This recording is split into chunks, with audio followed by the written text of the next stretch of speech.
who he's matched up with, and he's guarding those primetime guys. So, I'm sure I'll see him out there, but you have to be locked in when you're playing against him for sure. Sean, over on your right. Since you're the elder statesman of this franchise, I use that word with you. Can you give us an idea what the people here think about the Suns and also your chances of winning a championship, the fans? What they think about the Suns? Yes. I mean, I think it's the baby here. It's the only professional team that has Phoenix in it. Every other team's Arizona. So Phoenix Suns is the baby franchise here, and they love it with a passion. And I'm wearing the shirt from '93 right now. I think it started around that time to when they developed that. You hear people talk about, I remember when I watched Charles and them. Like, you hear those stories at all times, and seeing the passion in their eyes when they're telling the stories, and even being at the bottom of the barrel for the past 5 years and them still showing up and showing love, shows that same type of love that they have for this team. You have any examples of maybe the last couple of weeks when you've had interactions with people? Any stories to tell about how excited they are? Not really. I haven't been around too many people. I've just been in the house for real. So I've been laying low. Over here. Hey, Book, you and Chris have joked in recent days about how when you used to play against each other that you would practically almost fight on the court just because you're both so competitive. Is there an example or a moment that when you think about that, that comes to mind, like during a game early on in your career where that competitiveness really came out between the two of you? I used to try to bring him to the post every time he'd switch on me. So, while you're walking down there to the post, he'd be like, "It's not good. I'm not going for that. I'm not going for that today." And we actually went back on an app that you can check every shot that you've matched up against somebody last year. And I scored on him a couple of times, and he stopped me a couple of times. So we just stopped that conversation, that narrative. But we also got into it the first day here, when we had our first practice as a team. We were doing a 3-on-3 drill. And, it's kind of the survival of the fittest mindset. I don't think it's really about the throw hands, but, the closest thing you can do that without doing it. Sure. And then just sort of follow up on that too. I know you spend a lot of time watching games with him as well. Mm-hmm. Just what is it like? What do you get by watching maybe another game with Chris that is different than maybe when you're practicing with him on the floor, you're on the floor with him? What do you learn from him by just watching a game with him? The attention to detail.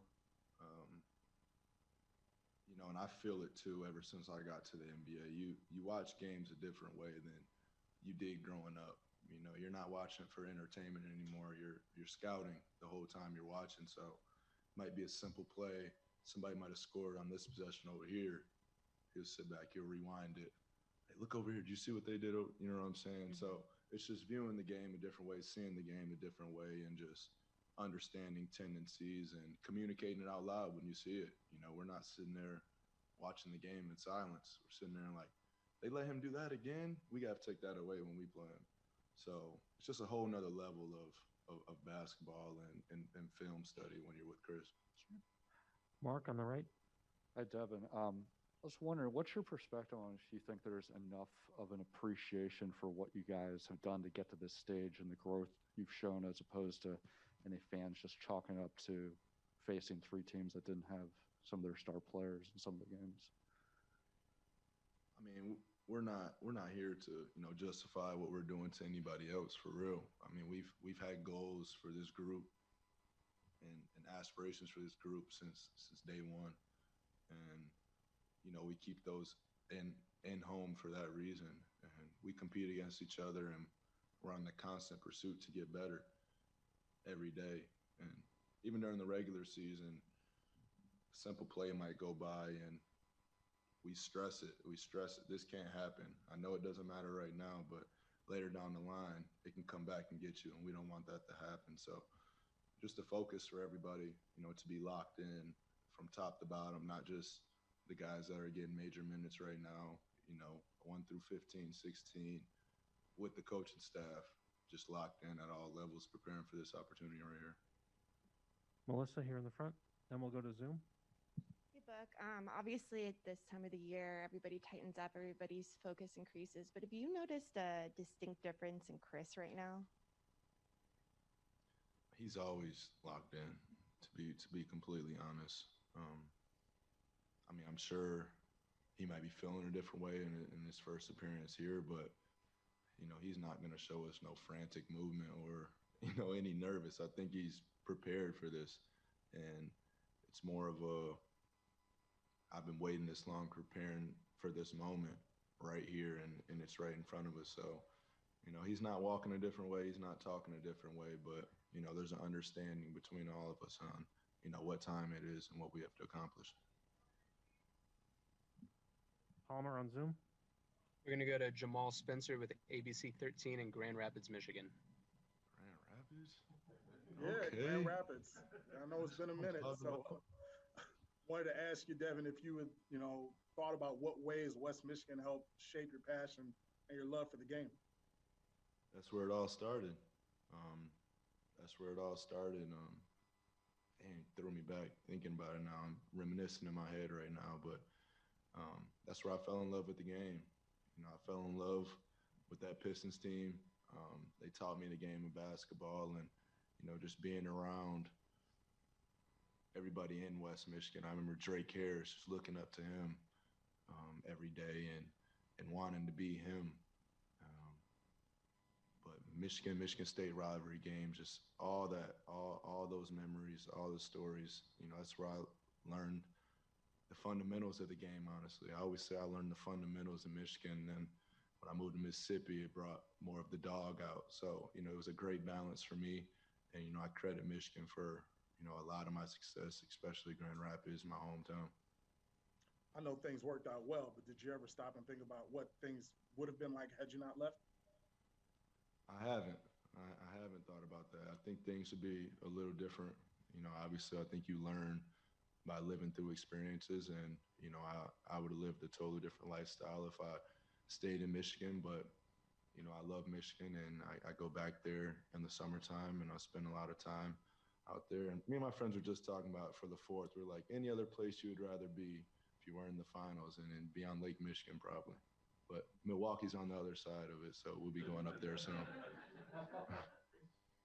Next, we're going to go to Cameron Cox with 12 News. Hey, Book. Hope all is well. What's been the hardest part to get to this point for you and your journey, and what's it like finally now to be in this moment as it hits you that you're actually in the NBA Finals and 4 wins away from a trophy? Yeah, I don't think it'll hit me till it's all over. Even Western Conference champs. I mean, we're on this pursuit to, do what we set out to do, and we're here now. So it's kind of hard to reflect on what you're doing when you're in the moment. So our main focus right now is, to win those 4 basketball games, and that's pretty much it.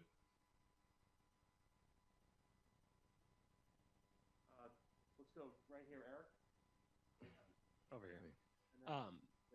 For you guys this year, the Bucks have switched a lot against you, especially in crunch time. You mentioned going up against Chris and switching and kind of what you used to do when you get a switch. How do you feel like you've developed and gotten better in that regard, whether it's attacking a switch or moving the ball and deciding not to attack a switch?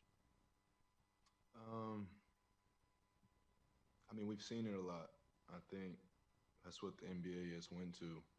A lot of teams, especially trying to keep people out of their paint, would just switch 1 through 5, and everybody has to guard up.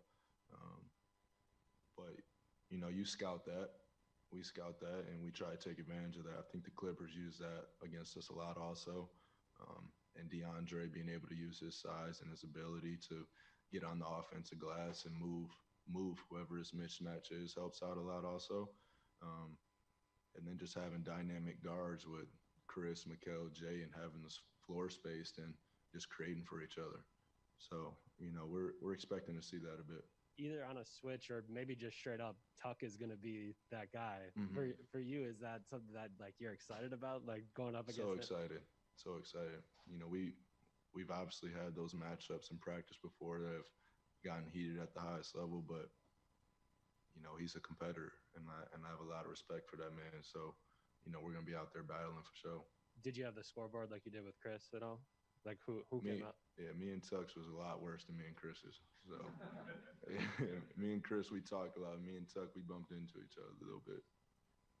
Dan, last question. Devin, heading into this playoffs, there's a lot of discussion kind of about this team's lack of experience and if that would show up at some point. And I think game 3 against the Lakers, you get ejected, Jay gets ejected. Maybe it looks like composure is starting to go away. How did you guys kind of level it in that moment? And do you view that as like a really important experience for this team in this postseason run? Yeah.